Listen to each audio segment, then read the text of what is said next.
청취자 여러분께서 보내주신 자료들 잘 받았습니다. 오늘은 이걸 토대로 한국 경제 지금 어떤지, 그리고 새로 출범한 이재명 정부의 정책 방향, 그 핵심을 좀 파헤쳐 보겠습니다. 네.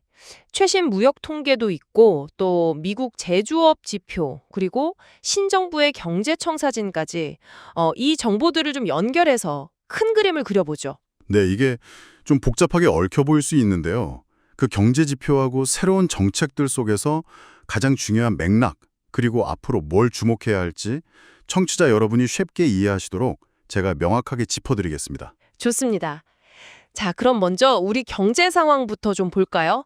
한화투자증권 자료를 보니까 5월 수출에서요. 반도체는 여전히 좋아요. 플러스 21.2%죠. 네, 맞습니다. 반도체는 아주 견주합니다. 그런데 전체 수출액은 작년보다 1.3% 줄었고요. 근데 또 수입은 더 많이 마이너스 5.3%나 감소했어요. 그래서 무역 수지는 69억 달러 흑자인데 이게 그 말씀하신 불황형 흑자 아니냐 이런 분석이 나오는 거죠. 그렇죠.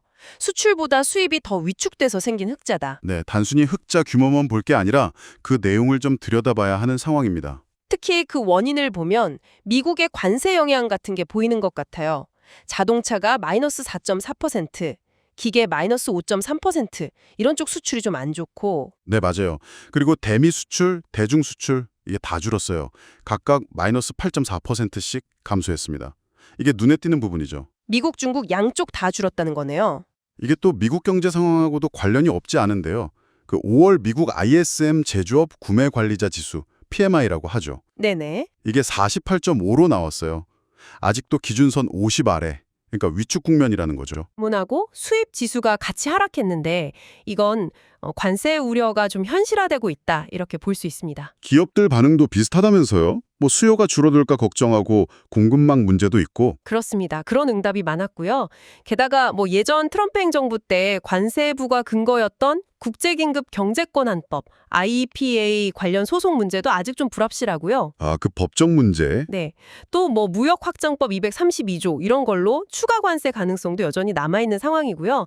이런 대외 환경이 상당히 좀 어렵습니다. 이런 만만치 않은 환경 속에서 이제 이재명 신정부가 출범한 거군요. 바로 그렇습니다. 그래서 이전 정부하고는 좀 다른 경제 운용 철학을 보여줄 걸로 예상이 되는데요. 신한투자증권이나 법무법인 율촌 자료에서 그 방향을 좀 볼 수 있습니다. 핵심은 정부 주도 성장 이렇게 요약할 수 있겠네요. 정부 주도 성장이라. 구체적으로 어떤 정책들을 말하는 건가요? 크게 보면 한 세 가지 방향입니다. 첫째는 재정을 아주 적극적으로 써서 성장을 이끌겠다. 재정 지출을 늘린다. 네.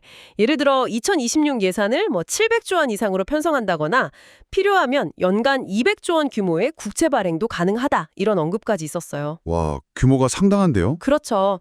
단기적으로는 또 내수 살리기 위해서 한 15조 원 이상 2차 추경 얘기도 나오고 있고요. 재정 역할이 정말 커지네요. 그럼 두 번째, 세 번째 방향은 뭔가요? 두 번째는 민관 협력을 통해서 전략 산업을 키우겠다는 겁니다. AI, 바이오, 문화, 방산, 에너지 뭐 이런 분야들이요. 아, 신성장 동력. 네, 정부가 직접 뭐 AI 데이터 클러스터를 만든다든지 GPU 같은 거 확보하는 데 투자하고 또 국민 펀드나 벤처 펀드 만들어서 민간 투자도 유도하고요. 특히 R&D 여력이 좀 부족한 중소기업 지원에 힘을 실을 것 같습니다. 중소기업 지원이군요. 그럼 마지막 세 번째는요? 마지막은 지역 균형 발전하고 공정경제 구축입니다. 공정경제 측면에서는 노동이나 기업 관련해서도 좀 변화가 있겠네요? 네, 그럴 가능성이 높죠. 노동 쪽을 보면 주 4.5일제 도입 검토 얘기도 있고요. 그 소위 노란봉투법 있죠. 하청 노동자에 대한 원청 책임 강화하는 거. 네, 들어봤습니다. 그거 재추진 가능성, 그리고 또 장시간 근로의 원인으로 꼽혀온 포괄임금제 금지. 이런 좀 친노동적인 기조가 보입니다. 기업 쪽은요? 기업 관련해서는 상법을 개정해서 그 이사의 충실 의무 대상에요. 회사는 물론이고 주주까지 포함시키는 방안 이런 것들이 거론되고 있습니다. 아, 주주 보호 강화. 알겠습니다. 자, 그러면 이 모든 정보들을 종합했을 때 우리 청취자 여러분께서 가장 주목해야 할 핵심 포인트는 뭘까요? 밖으로는 미국 관세나 글로벌 경기 둔화 같은 어려움이 있고 안으로는 정부가 주도해서 성장을 이끌고 산업 구조를 바꾸려는 움직임이 있고 네, 그 핵심은 결국 경제 운용 방식, 그러니까 경제 패러다임의 전환 시도라고 봐야 할 것 같습니다. 패러다임 전환이요? 네, 과거에 우리가 좀 익숙했던 수출 대기업 중심의 성장 모델, 여기서 좀 벗어나서 내수를 살리고 정부가 콕 찍은 신산업 육성에 더 무게를 두겠다, 이런 의지가 아주 명확해 보입니다. 그럼 이 시도가 성공할지는 어디에 달려 있을까요? 몇 가지 변수가 있겠죠. 첫째는 역시 재정, 돈을 많이 쓰겠다는데 건전성 관리를 잘 할 수 있느냐. 그렇죠. 나라 살림 걱정도 되죠. 두 번째는 미국이나 다른 주요국과의 통상 마찰. 이걸 얼마나 슬기롭게 풀어가느냐 하는 문제고요. 외교적인 역량도 중요하겠네요. 그렇습니다. 그리고 마지막 세 번째는 AI나 바이오 같은 신성장 동력 분야에서 진짜로 실질적인 성과를 만들어낼 수 있느냐, 이겁니다.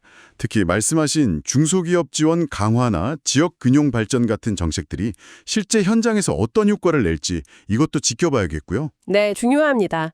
그리고 또 재정을 풀면 유동성이 늘어나니까요. 이게 금융시장 변동성으로 이어질 수도 있다는 점도 염두에 둬야 합니다. 맞는 말씀입니다. 정책 방향이 바뀌면 기대도 있지만 불확실성도 같이 오는 거니까요. 효과랑 위험 요인을 같이 봐야겠네요. 네, 균형 있게 봐야 합니다. 오늘 청취자 여러분의 자료를 바탕으로 해서요. 현재 한국 경제가 처한 대내외 환경, 그리고 이재명 신정부의 주요 경제정책 방향과 그 의미까지 깊이 있게 한번 살펴봤습니다. 네, 자료들을 쭉 보니까 상당한 변화의 흐름이 읽히는 것 같습니다. 마지막으로 이런 질문을 한번 던져보고 싶습니다. 네, 어떤 질문이시죠? 정부가 주도하는 성장 정책, 또 산업 육성, 이런 야심찬 국내 정책 목표가 있지 않습니까? 그렇죠. 이게 예측하기 어려운 글로벌 무역 환경이나 또 미국의 관세 정책 같은 외부적인 현실하고 앞으로 어떻게 만나고 부딪히고 또 조율되어 나갈까요? 이 국내 정책과 국제 경제 현실, 이 둘 사이의 역학관계야말로 앞으로 우리 한국 경제의 길을 결정짓는 가장 중요한 관전 포인트가 될 거라고 생각합니다.